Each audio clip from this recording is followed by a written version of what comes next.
No ar, é isso, é lançamento do foguete.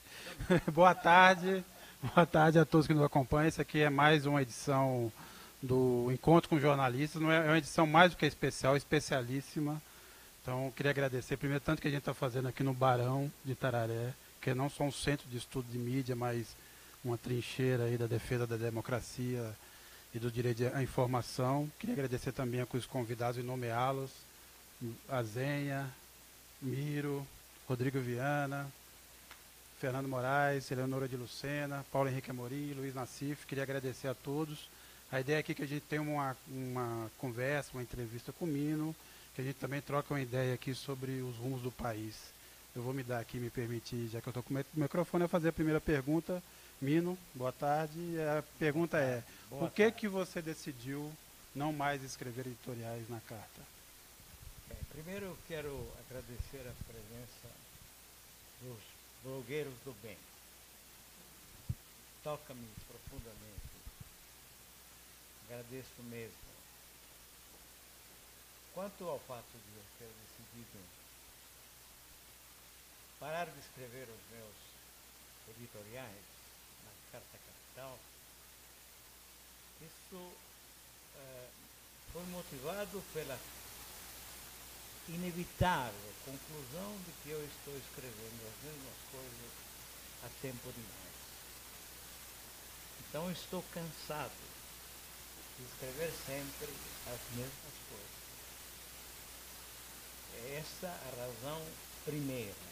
É uma razão, de alguma forma, política, a provar que esse país não vai para frente. Pelo contrário, corre cada vez mais vertiginosamente para o passado remoto. Às vezes me convenço que estamos voltando aos tempos do Brasil colônia. E não tenho dúvidas de que a Casa Grande é isso que pretende. Ser sempre súdito de algum império. Isso facilita a vida para eles. E é indispensável a presença da senzala, porque a Casa Grande não existe sem senzala. Esta é a minha tese que eu venho repetindo ad infinitum e realmente estou cansado de repetir. É isso. Bom, em primeiro lugar, obrigado pelo convite para estar aqui com vocês e pela enorme alegria de estar de novo com o queridíssimo Mino Carta. O Mino, eu acho que como todo mundo me assustei quando li o pezinho, o último parágrafo do seu artigo essa semana na revista, em que você dizia exatamente isso, que os leitores não veriam mais seus editoriais enquanto vivêssemos essa situação dramática. E eu, na hora que li, eu me lembrei de algo ocorrido no começo dos anos 70, quando o general Pinochet tomou o poder no Chile. O Gabriel Garcia Marques anunciou que não voltaria jamais a escrever enquanto a ditadura do Pinochet estivesse no poder no Chile. Ocorre que ele não aguentou. Me deixa perplexo e embairecido. Mas o final do preâmbulo é para lhe perguntar o seguinte: ele não aguentou, Gabriel Garcia Marques não aguentou ficar sem escrever. Não aguentou. Então eu te pergunto o seguinte: não existe o risco, e a ditadura chilena foi longeva, ademais de cruel, eu te pergunto o seguinte: não existe o risco de você ser atacado por uma síndrome de abstinência e pegar a Olivetti de madrugada e voltar a escrever seus artigos para ajudar, para contribuir para nós, para escorraçar essa gente que está aí? Creio que não, sinceramente. Nesse momento, acho que não. Neste momento. Não sei o que poderá acontecer logo mais. Talvez eu decida escrever outro livro. Talvez. Isso sim, porque ficar sem escrever não é fácil. Ô Mino, e o que acontece com a Carta Capital? Não, eu continuo a postos, estou lá. Não arredo o pé da Carta Capital. Mesmo porque, como abandonar uma equipe tão pequena, mas tão valente e tão brilhante? Eu não tenho a menor dúvida quanto ao fato de que nós produzimos o melhor jornalismo impresso do país. Não tenho a menor dúvida a respeito. Aliás, a mídia nativa é um desastre absoluto. Ela não pratica o jornalismo, pratica a propaganda. E está cada vez pior de todos os pontos de vista, nessa sua subserviência, nessa sua condição de departamento de propaganda da Casa Grande, cada vez escrita de forma mais pedestre, cada vez mais disposta à mentira. Enfim, nossa mídia não existe, não resiste, aliás, a uma análise elementar de quem efetivamente é jornalista como vocês. É isso. Então, também isso que tira o ânimo. O Mino, Então, decido parar. a gente tem observado aí nos últimos dias, aí nas últimas semanas, um desmanche aí daquela estrutura inicial do golpe. E um tempo político tão rápido aí que em um ano o governo Temer, tudo bem que o governo Temer ele tem absolutamente todos os méritos aí da mediocrização, né? Mas você não acredita que com essa rapidez do tempo político e do desmanche é possível que haja uma reversão dessa situação atual dentro de um horizonte previsível, não digo previsível, mas um horizonte civilizado aí? Olha, eu infelizmente não creio nisso. Mesmo porque eu me envergonho das ilusões que nutri ao longo da minha vida de jornalista e de cidadão. Me envergonho delas. Estamos falando há pouco a respeito do tempo da ditadura. Ditadura nascida do golpe de 64. Essa também, mas é diferente. Aquela ditadura, para mim, foi decisiva. Eu já cheguei, tinha passado 4 anos de Itália, era um momento empolgante lá.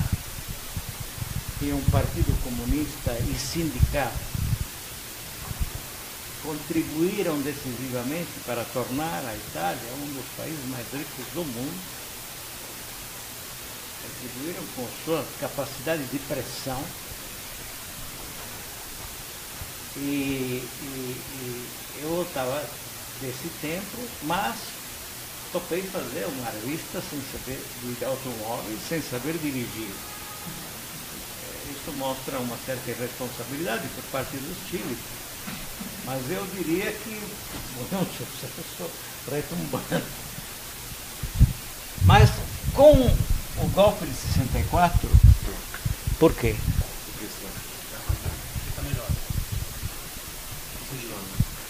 Porque com o golpe de 64, eu entendi que valia a pena ser jornalista. Até então eu tinha raciocinado de outra maneira, em termos de profissão.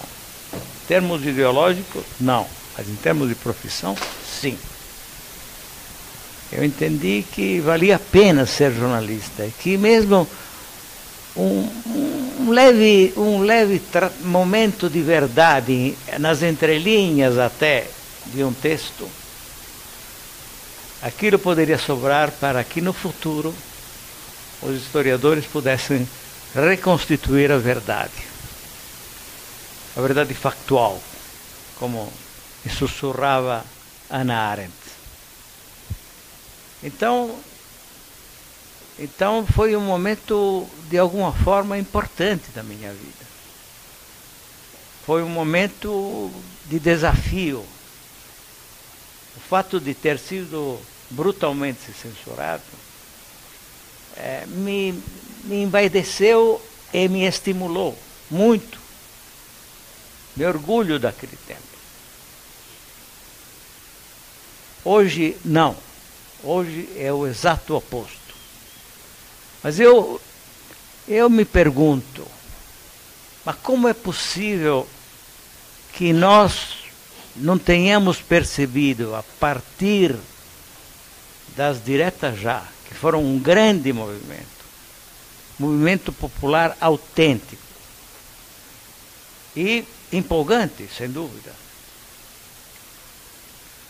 Derrotada a emenda Dante de Oliveira no Congresso, pela mão da situação comandada por José Sarney,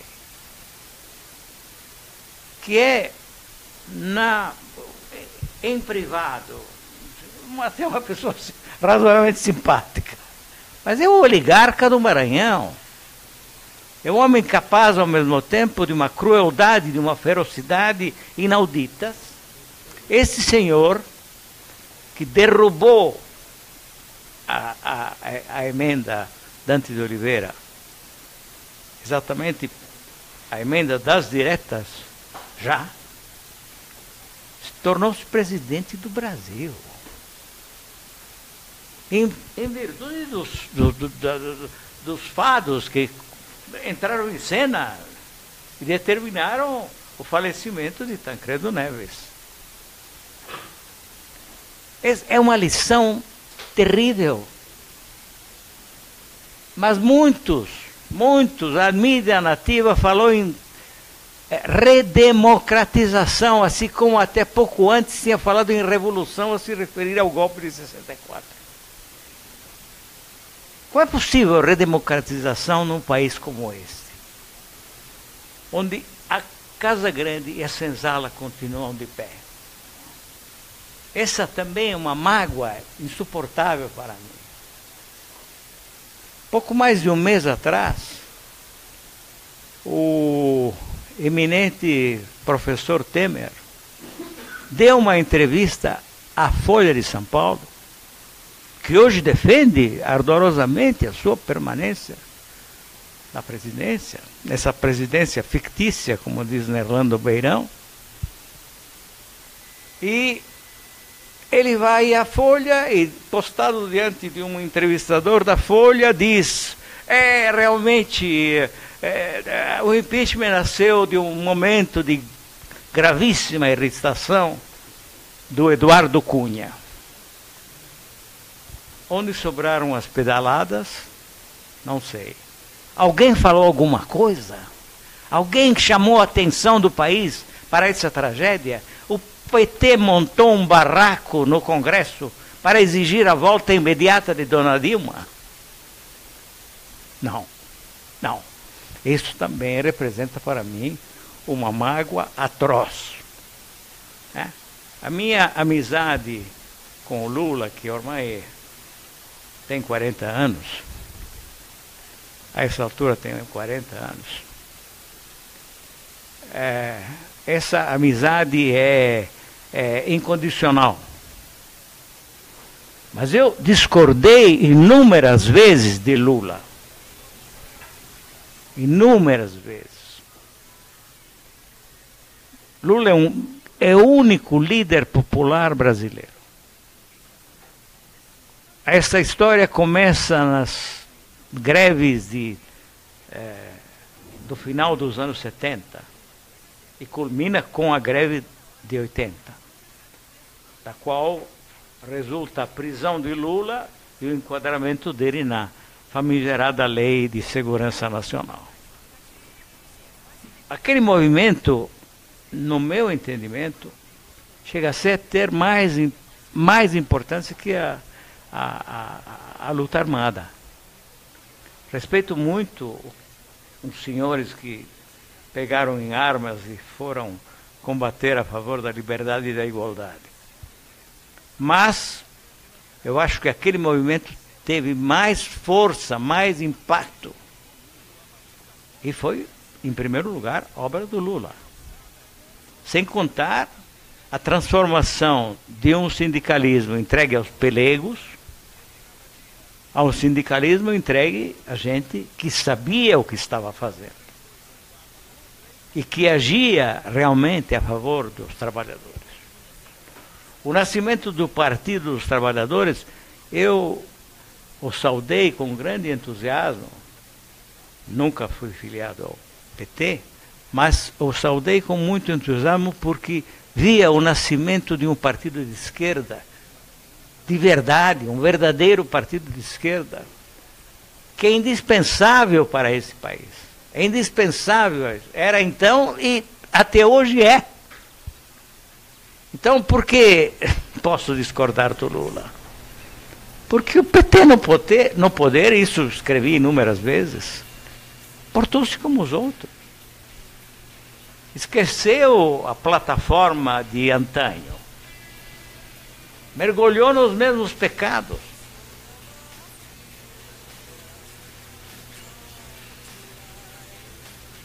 Há uma clara impossibilidade no país da Casa Grande e Senzala de estabelecer a menor possibilidade de conciliação. No Brasil, só a conciliação das elites. Só existe esta e não existe outra. Assim como eu ouvi recentemente Ciro Gomes falar em acordo, pacto entre capital e trabalho. Totalmente impossível. Totalmente impossível. Esse é um país dominado pelo ódio de classe. Dominado pelo ódio de classe, nutrido, evidentemente, pela Casa Grande. Observem o que foi uma recente capa de Veja, mostrando Marisa dentro de um porta-retratos na capa, porque valia alegar que Lula, ao se defender diante do implacável inquisidor de Curitiba, que é um cretino, porque esse aspecto é importante. Porque, além de tudo, os nossos adversários, os nossos inimigos, são cretinos, ignorantes, vulgares, cafajestes. Então, como é que a gente permite que isso aconteça?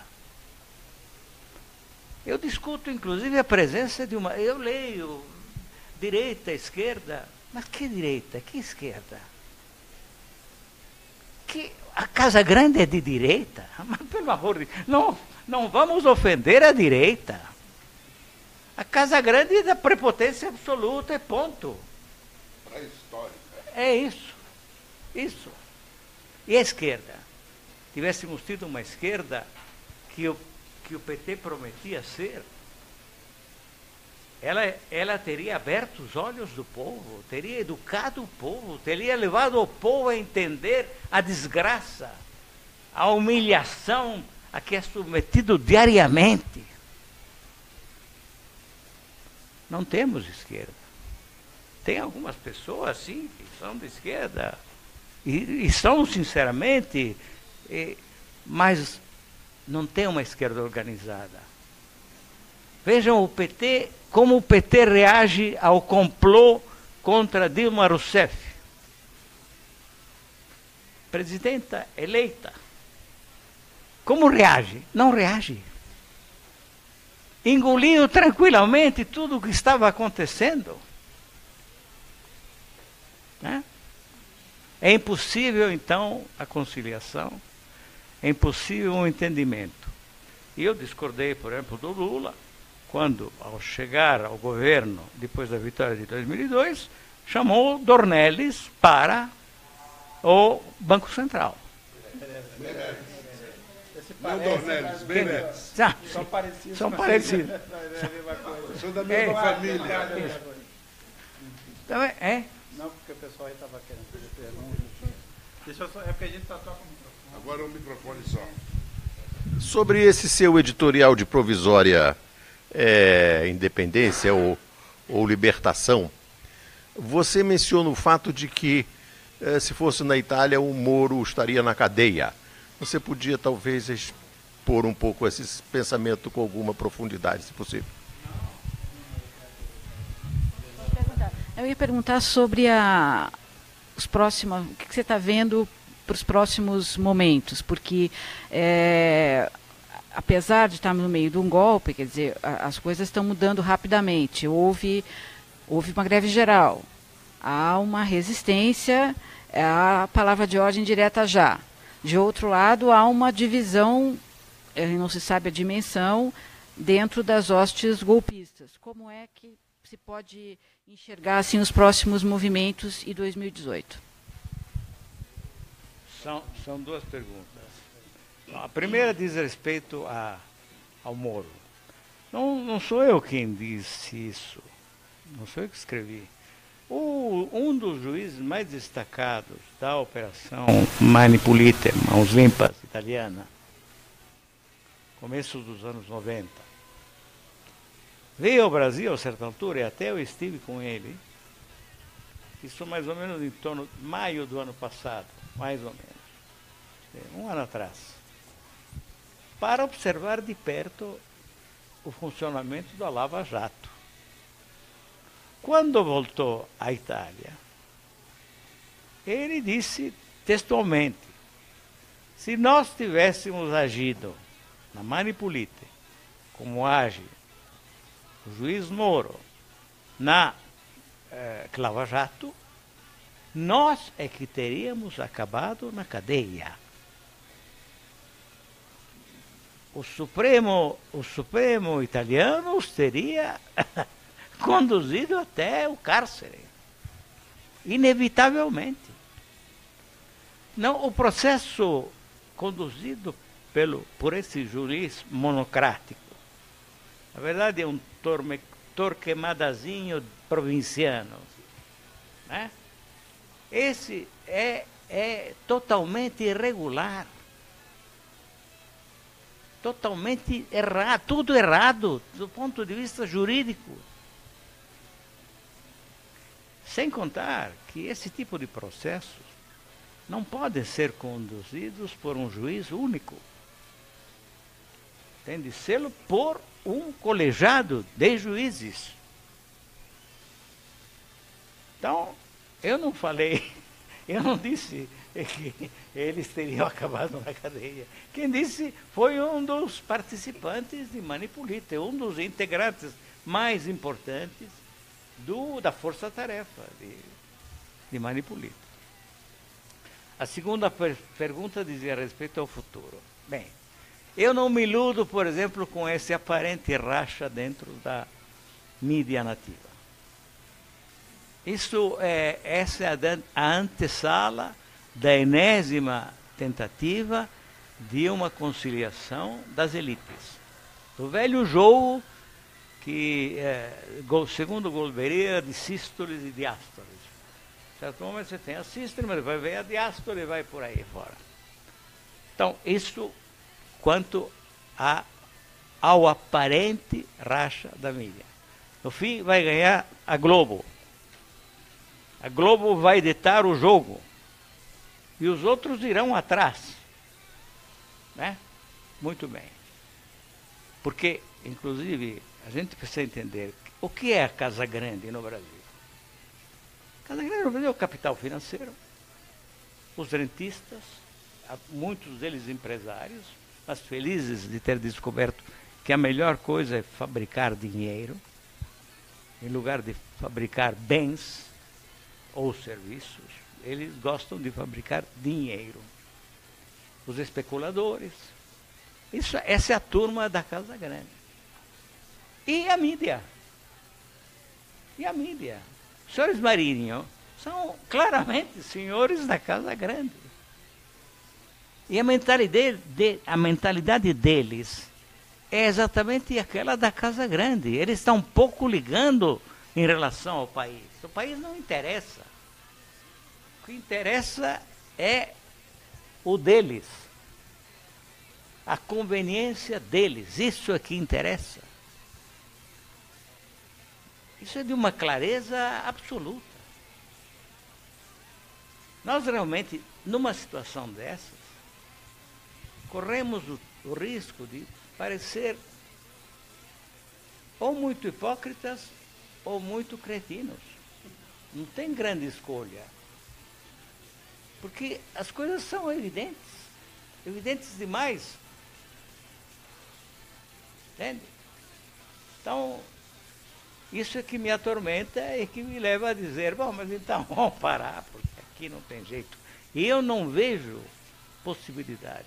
Eles já estão armando a conciliação e estão armando a eleição indireta. Teremos aí, talvez, o Meirelles. O Meirelles seria perfeito como presidente fictício. Perfeito para levar adiante o projeto de Brasil, ou seja, o projeto de Casagrande, que eles cultivam desde o começo do segundo mandato de Dona Dilma. Lula cometeu um erro, e eu não me canso de dizer isso a ele.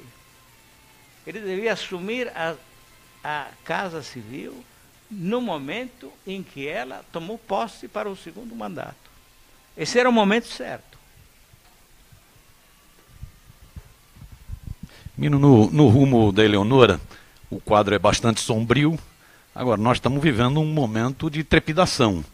Os golpistas estão apresentando certas dificuldades, divididos entre eles, você mesmo citou essa aparente divisão na mídia, e eles aparentemente preparam um golpe dentro do golpe, com eleições indiretas, aí Meirelles, Carmen e outros.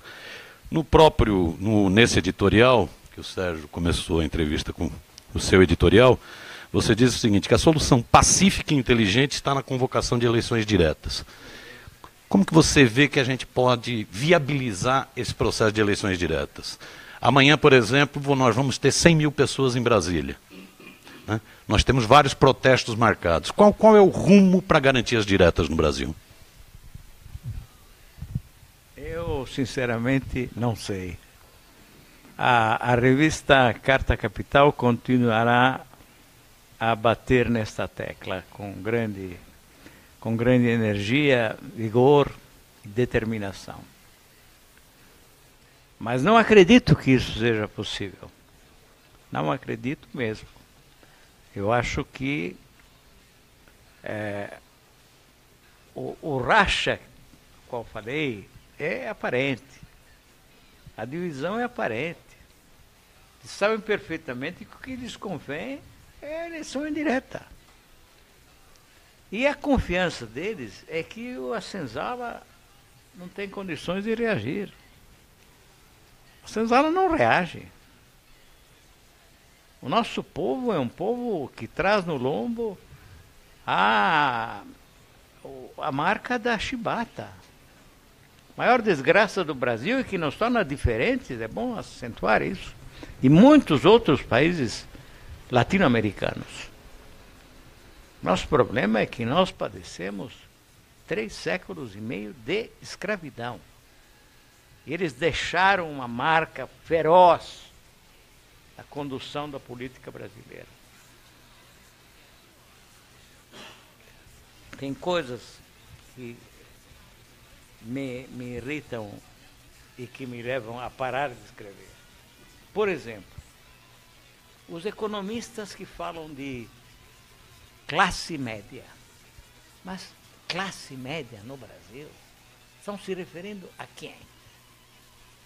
A uma minoria privilegiada, em comparação à maioria desgraçada. Classe média está no meio do quê? De um deserto.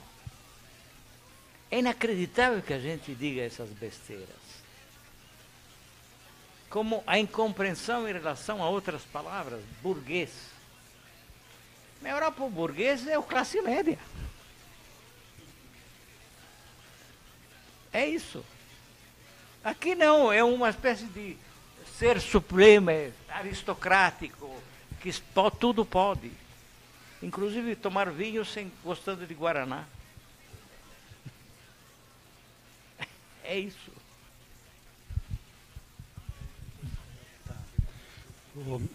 Mino, A gente está aqui numa conversa jornalística, política, e acho que você tem a noção que você também é um símbolo no jornalismo para muitos de nós. Por isso que acho que aqui também, essa conversa também é um apelo para que você, ao longo das próximas semanas, reconsidere a sua decisão e volte a escrever. Não é isso? Mas, claro, a gente também entende e compreende que depois de uma carreira tão longa, você tem os seus motivos para fazer essa pausa e tem, inclusive, direito de parar e ver o que está acontecendo, é evidente. Mas a minha pergunta é voltar à divisão, que você falou que é uma falsa divisão. Muita gente nos últimos 5 dias está tentando entender por que a Globo foi com tanta voracidade para cima do governo Temer. Porque, afinal, o Temer estava aos pouquinhos entregando o que era necessário para a Casa Grande, o sistema financeiro, as reformas no Congresso, né? Por que a Globo foi para cima do Temer? E você vê que os jornais, a Folha e o Estadão, estão indo com o pé um pouco atrás. Você tem uma avaliação sobre isso? Por que essa pressa para derrubar o glorioso Michel Temer? Para a Globo, a solução das indiretas, ao levar para essa presidência fictícia alguém como Meirelles, ou Flávio Carmelúcia, claro, quem sabe até Fernando Henrique, esse gênio brasileiro, um cretino, é o enésimo cretino. Ou será que não perceberam até agora? Quem lê um livro do Fernando Henrique? Ninguém lê um livro do Fernando Henrique. Por que ele goza desta fama? Por que ninguém se perguntou como um professor universitário pode ter um nababesco apartamento e uma fazenda adquirida em companhia de uma pessoa bastante estranha, chamada Jovelino Mineiro? Como é que o filho se porta, o filho de Fernando Henrique Cardoso? Aconteceu algo em relação a isso tudo? Não, mas nem se fale. Bem, então, eu vejo as coisas muito complicadas e acho que a Globo é aquela que vai ditar a regra ao cabo, e haverá uma eleição indireta, e vão botar ali alguém de confiança. Leiam o arguto fenomenal Hélio Gaspari. Leiam, por favor.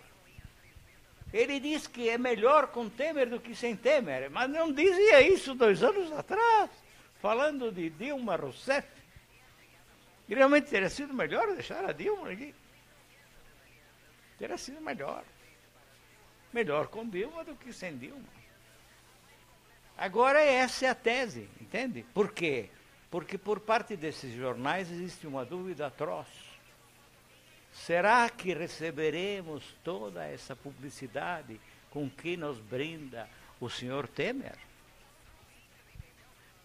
Será que seremos tão felizes como podemos ser nesse momento? O Tavinho Frias é um outro cretino, como era Roberto Civita. Esses patrões são idiotas, incultos, vulgares, primários. Temos que entender isso. Mas nós somos um pouco culpados, todos nós, por essa situação. Ô Mini, você falou sobre o fato de que o PT não fez a mobilização que deveria ter feito no início, assim que houve o impeachment, que seria o de volta Dilma. Como é que você vê isso diante dessa campanha do PT que é voltada para diretas já e não para a anulação do impeachment, que é uma divisão grande que existe, inclusive aqui no grupo de esquerda? Muita gente achando que o PT deveria, na verdade, fazer uma campanha. Você acha que isso tem relação com o fato de que há indícios que o Lula queria sair candidato na reeleição da Dilma? De que o PT se voltou especialmente para defendê-lo das acusações na justiça? E aí, complementando, porque é a minha primeira pergunta, você acha que o Lula, nesse momento, há fofocas de que ele foi para Brasília negociar o futuro, etc. e tal, você acha que o Lula participa desses acertos de bastidores? Sinceramente, não sei. Como eu disse, a minha amizade com o Lula é incondicional. Mas realmente não tenho informações a esse respeito. Eu posso dizer que Lula, em momento algum, pensou em assumir a candidatura da Dilma. Isso eu sei com absoluta segurança. Acho que ele errou ao não assumir a Casa Civil, tão logo ela assumiu o segundo mandato.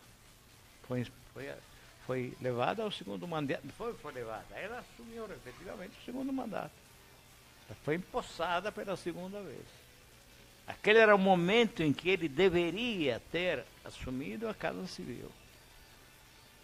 E se ele tivesse dado essa cartada importantíssima, eu tenho certeza que não haveria impeachment. É isso que eu tenho, disso eu tenho certeza.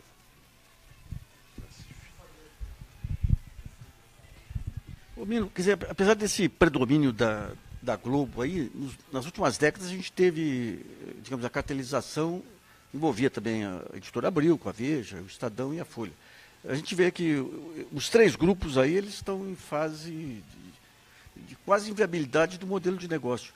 Como é que você vê essa estrutura da mídia com essa concentração total em torno da Globo? E como é que você vê o papel desses três grupos daqui para diante? Aproveita e faz uma pergunta.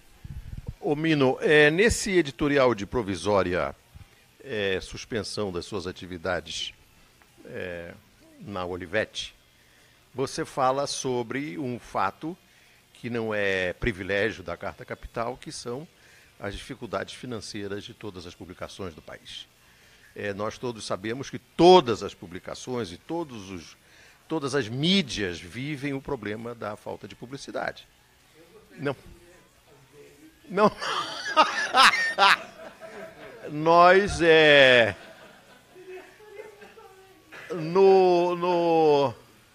no modesto blog Conversa Fiada, eu já publiquei que a Globo hoje, por exemplo, não lucra mais com o negócio de receber publicidade em troca de conteúdo. A Globo hoje ganha dinheiro com o que ela põe na TV por assinatura e, sobretudo, como você observou muito bem, ganha dinheiro nos juros. Então, as dificuldades da Carta Capital são específicas, mas não são únicas. Então, eu gostaria que você trata... Sim, mas deixa eu concluir.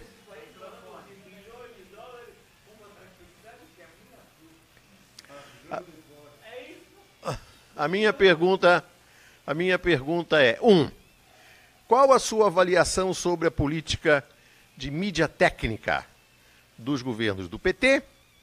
E talvez com a ajuda do Sérgio Lírio, você pudesse dizer quais são as providências que a Carta tem tomado para superar essa fase de provisória dificuldade financeira.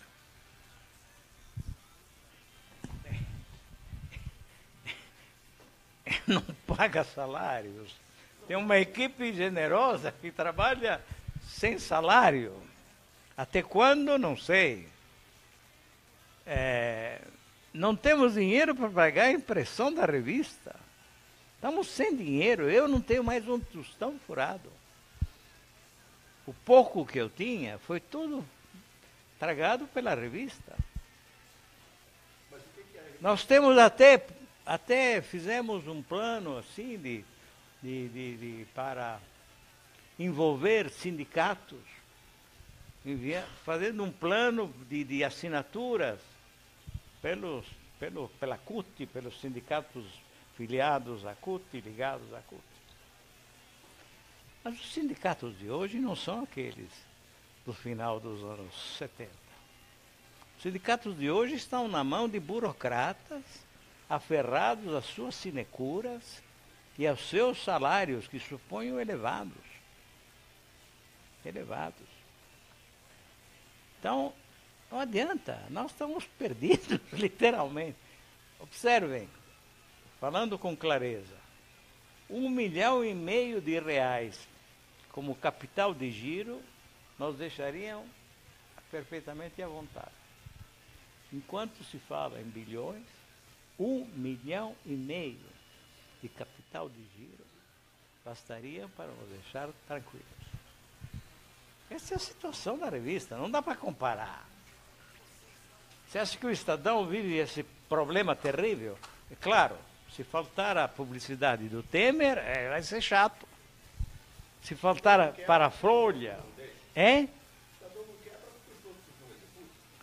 mas é lógico, além de tudo. Além de tudo. Mas e o que a empresa, o Sérgio, fez recentemente, um trabalho muito interessante de assinatura, talvez fosse interessante a gente divulgar. Vou falar rapidamente que, na verdade, o projeto continua de pé. Ele começou faz pouco tempo, está num ritmo muito interessante. O que a gente está fazendo é criando outras categorias de assinatura, além da tradicional. Tem uma maior participação do leitor. Então, além da revista, a gente está produzindo newsletters e boletins de economia, assinado pelo Beluso, de internacional, que tem várias contribuições de fora. Os leitores têm participado mais, tem um blog, tem voz, vão receber relatórios periódicos das nossas atividades, eles estão muito mais integrados à nossa atividade, muito mais próximos. E sim, como todo esse tipo desse projeto, ele tem um tempo de maturação, né? Ele começou há muito pouco tempo, mas o ritmo está muito interessante de novas assinaturas a partir desse novo projeto. Só que, como bem lembrou o Mino, nós temos um problema agora, nesse momento, que é um problema de fluxo de caixa, basicamente. Não é nem de endividamento, né? Que este projeto, como tem um tempo de maturação, ainda não consegue repor isso. Mas um grande caminho para nos ajudar seria esse, assinar. E tem 3 categorias, uma delas, inclusive, a R$10,90, com um serviço de entrega de produtos que não tem a revista, mas tem outros conteúdos, e seria um bom caminho, né? A gente, na verdade, tenta trilhar o caminho que muita gente está tentando, que é compensar com assinaturas, com a contribuição do leitor, a perda de publicidade, como você bem disse, é generalizada. Mas sobre a mídia técnica, o Mino teria alguma palavra a dar? Isso é que nós somos perseguidos durante o governo Fernando Henrique Cardoso, que a certa altura, sob a batuta do Andrezinho Matarazzo, nos negava qualquer tipo de anúncio do governo. Quando o Lula se elegeu, me chamou a Brasília. Me disse: Mino, como é que eu posso ajudar? Bom, olha, você pode ajudar com a isonomia. Publicidade do governo para todos, inclusive para a Carta Capital. Naturalmente, os preços das nossas páginas são muito inferiores àqueles, sei lá, da revista Veja. Bem, houve isonomia, mas foi doloroso. 2 aspectos da questão acabaram sendo extremamente dolorosos para nós. O primeiro foi que a SECOM adotou um critério técnico. Havia um certo senhor Ottoni, que era um especialista em nos penalizar pela nossa baixa tiragem, em comparação com a fluvial tiragem da revista Veja. Messias, muito bem. Então, critério técnico que na Inglaterra teria fulminado, como eu escrevi no meu editorial, a revista The Economist, que também é uma revista considerando os padrões europeus, de tiragem pequena. No entanto, é aquela que toda segunda-feira está na mesa dos primeiros ministros, dos grandes empresários, dos banqueiros do Diabo 4. Bem, aí fomos penalizados.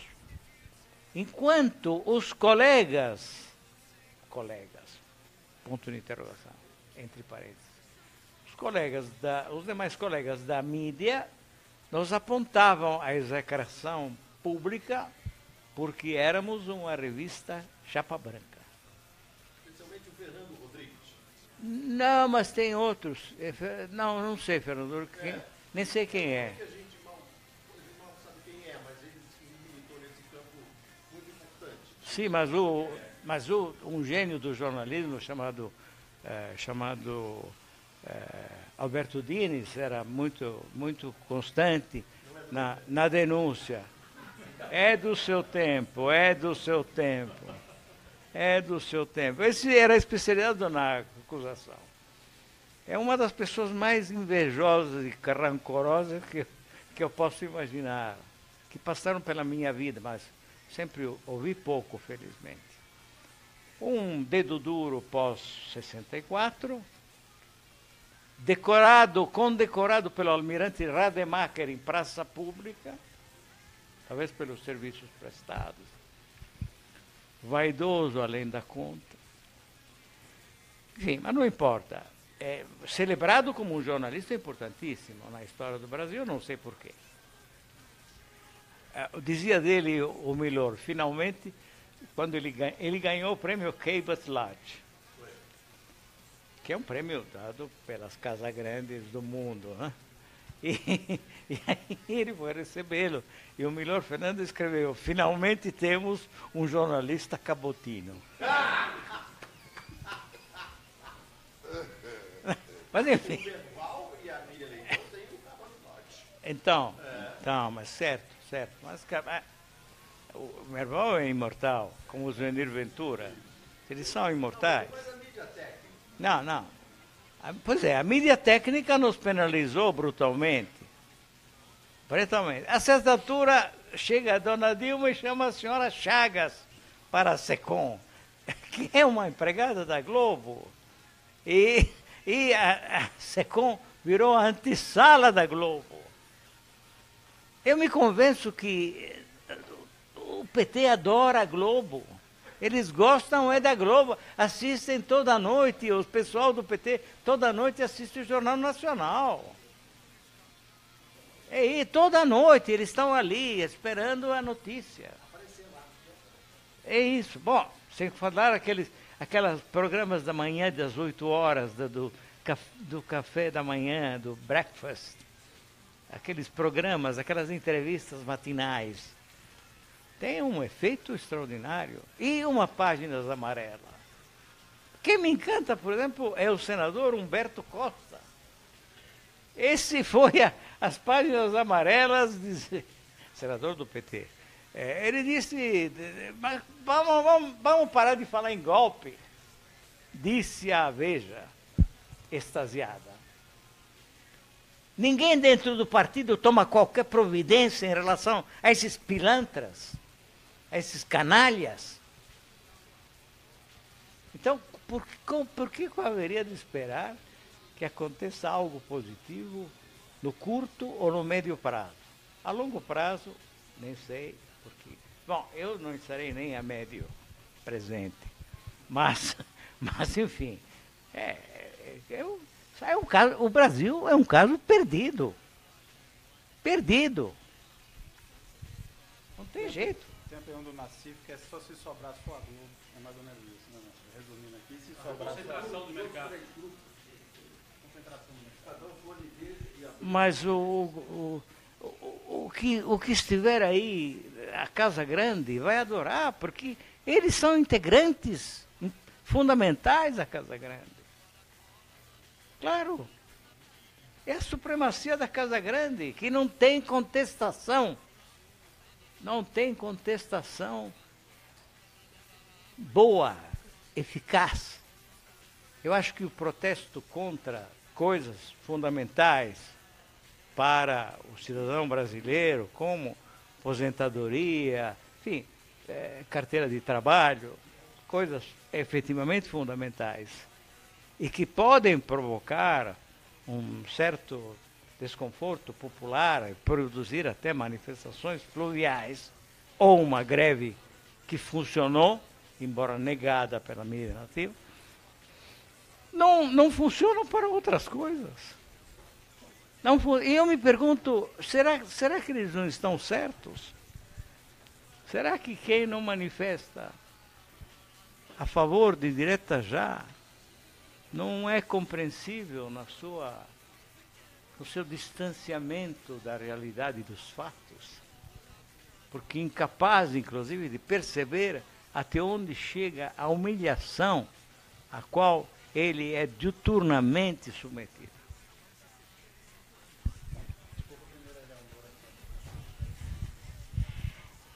Duas questões.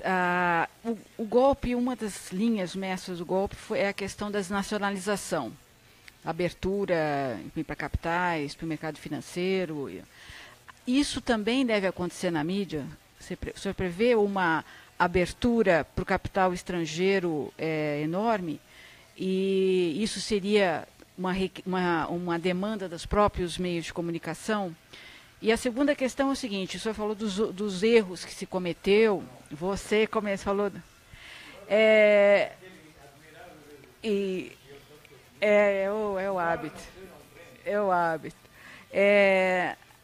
Há uma demanda por informação correta, crítica, há uma orfandade, eu diria, de boa parte do público consumidor de informação de qualidade.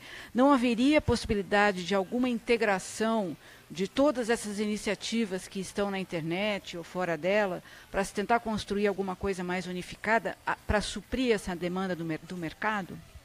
Deixa eu, se você permitir, acrescentar pendurar ambos, a perguntante.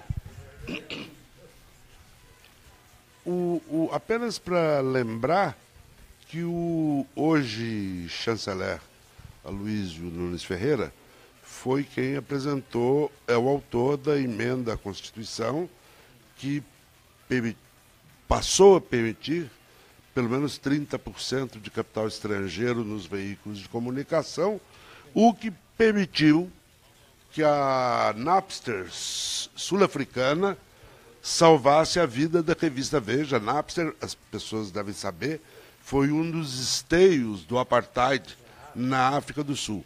E a essa informação adicional, há um sussurro aí no mercado de que o Carlos Slim, mexicano, estaria de olho na TV Globo e que sim.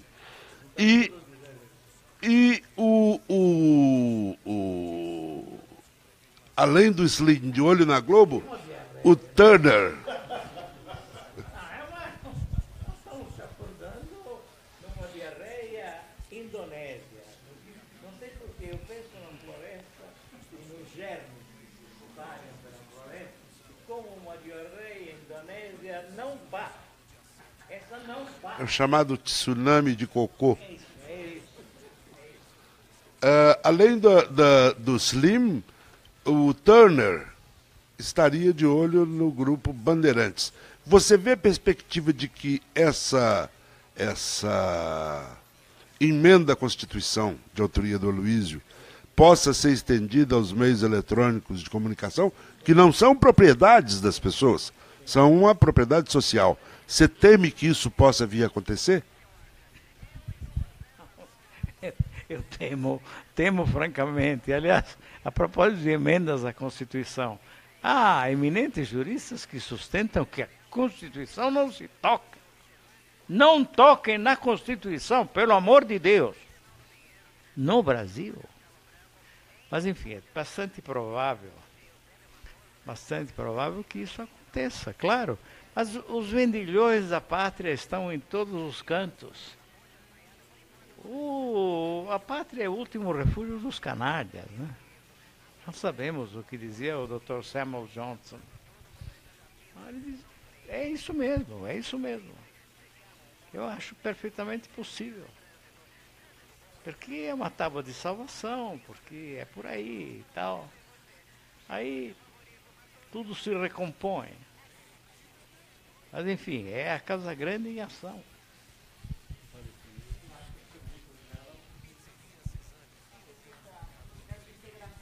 Não, eu acho que sim. Eu acho que a internet, que eu não frequento por absoluta ignorância e pelo temor de ser engolido por ela, né? Porque os computadores têm uma bocarra que a mim assusta demais. Então, nem passo perto. Por isso eu frequento ainda a Olivetti. Mas eu acho que é um instrumento formidável. E está mais do que provado isso. Então, entendo que essa integração com o mesmo propósito, mas conduzida, a meu ver, não somente com competência, mas também com o reconhecimento das nossas falhas, com o reconhecimento honesto e justo dos problemas que nos afligem. Deixando de falar em esquerda e direita, quando não há de falar, em classe média, usando os termos próprios.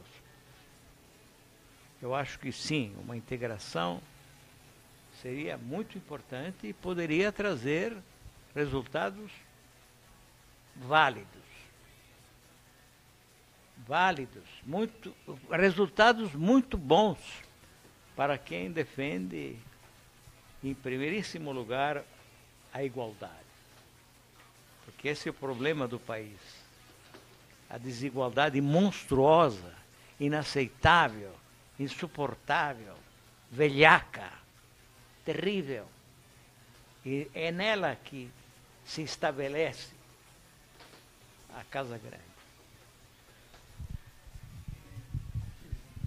Não, na verdade não é uma pergunta, não, é só uma informação.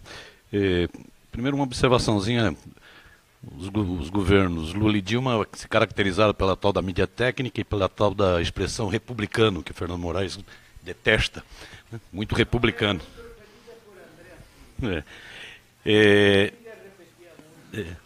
Esse...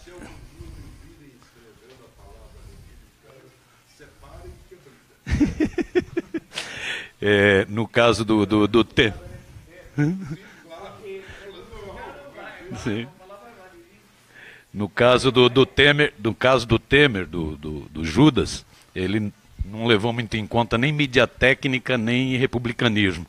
O Miguelzinho do Rosário, do blog Cafezinho, fez um levantamento, apresentou ontem, a publicidade da revista Isto É, que alguns chamam de Quanto É, subiu 1.384% em 12 meses. E a publicidade da revista Olha, também chamada de Veja, subiu 489%. Né? É a maluquice da mídia técnica. Eu não estou com dado aqui. 120 e poucos por cento. Mas o que eu queria não era nem isso, era só uma observaçãozinha. Eu acho, você falou aí do movimento sindical, eu queria dar uma ponderada.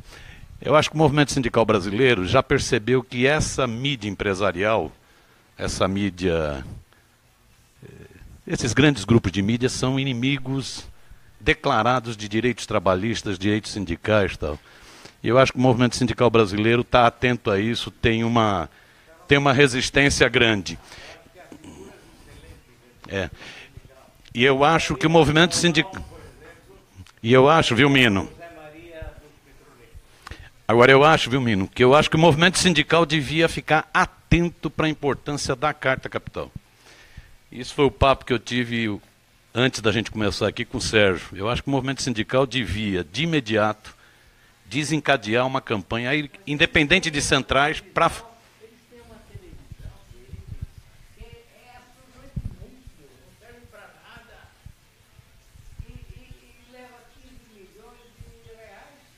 Posso tentar concluir?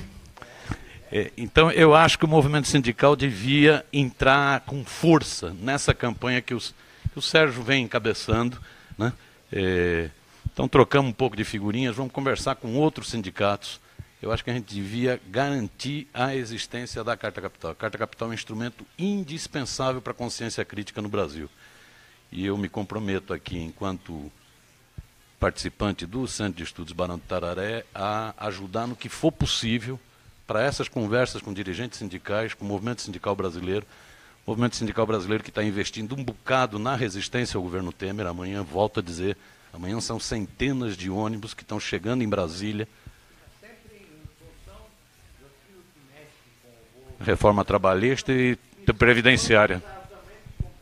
Isso. Mas era só uma informação, só o compromisso do Barão de Tararé em ajudar nessa campanha, beleza?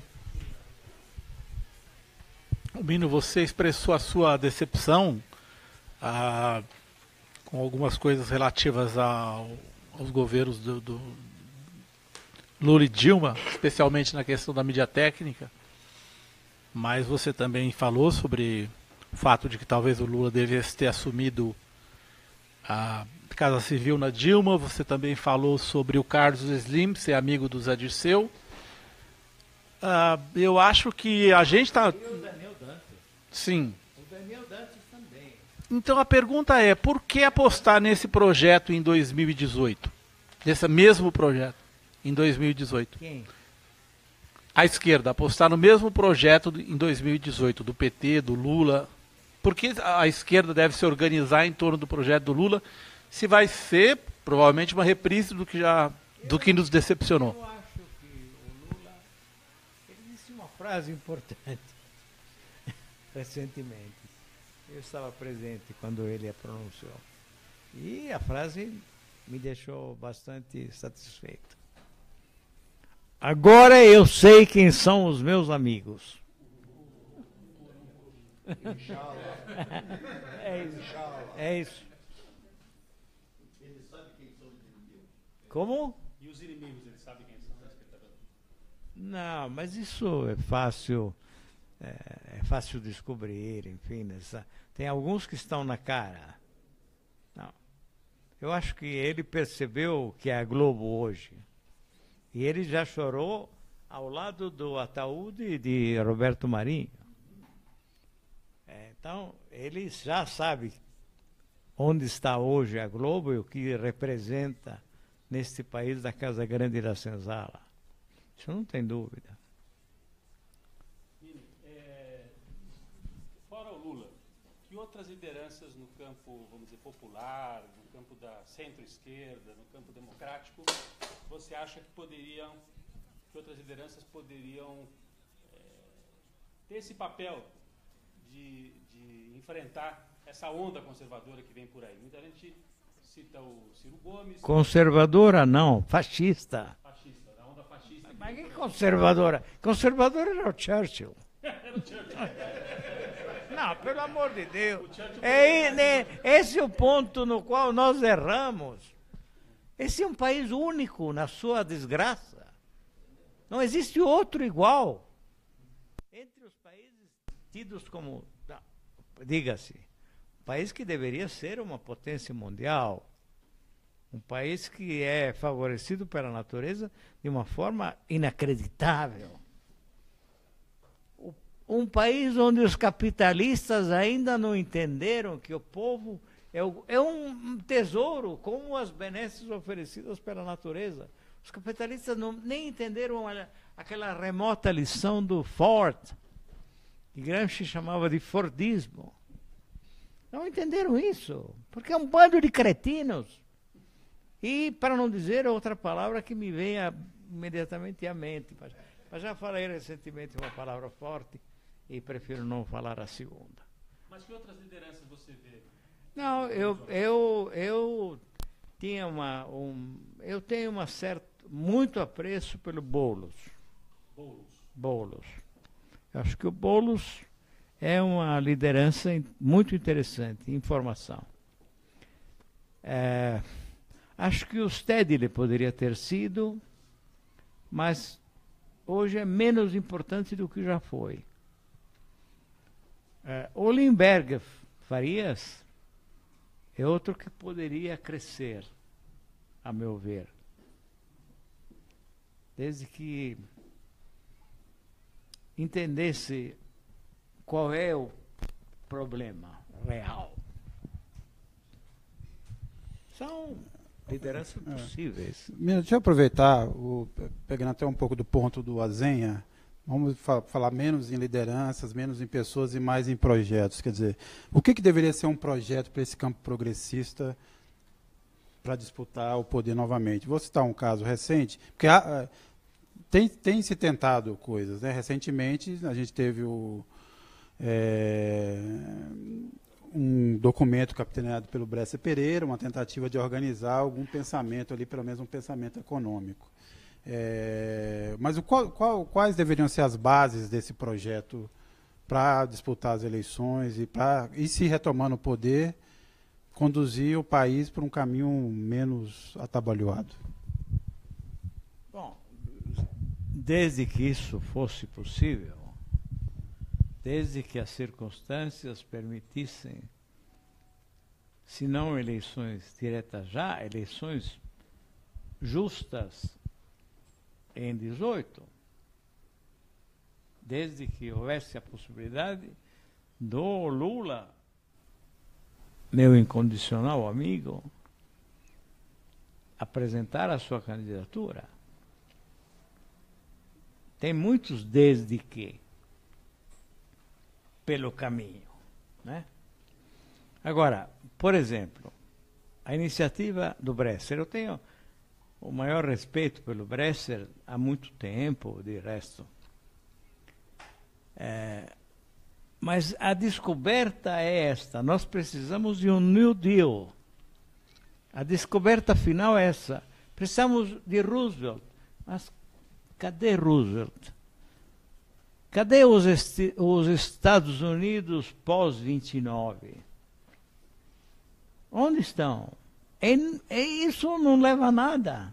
Sim, precisamos de um New Deal. É o que diz o Ciro Gomes. Um acordo capital-trabalho.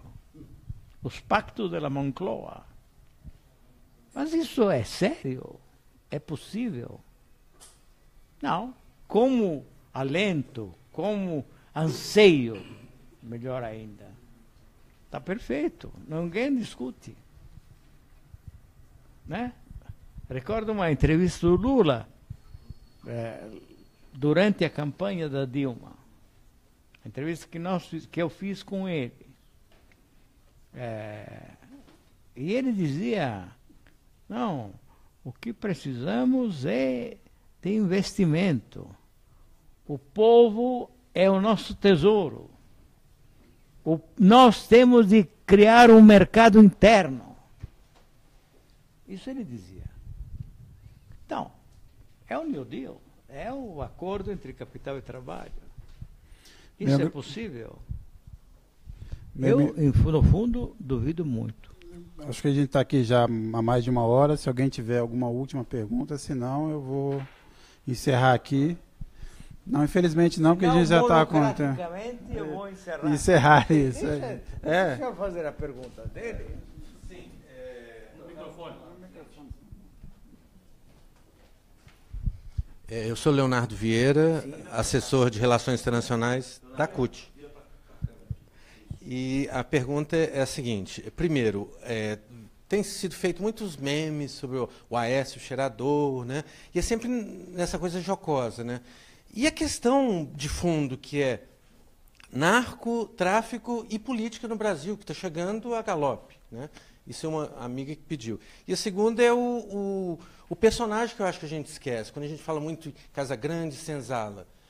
O Brasil é um país, 3 séculos depois, que tem muito mais bastardos, capatazes, feitores, escravos domésticos, capitães do mato. Eles aqui, hoje... Pouca gente, assim, tem a Senzala ainda, sim, tem a Casa Grande, mas esse meio aí somos nós. Mas tem os jagunços que vestem o uniforme policial. Sim, jagunços também. Mas tem os jagunços que vestem hoje o uniforme policial. Bem, então é isso. Eu queria agradecer. Primeiro fazer o agradecimento que eu tinha me esquecido no início. Peço desculpas à Fundação Perseu Abramo, que foi responsável por essa transmissão. Agradeço novamente ao Barão de Itararé, ao Miro, pelo espaço cedido, por essa conversa. Agradeço a presença de todos.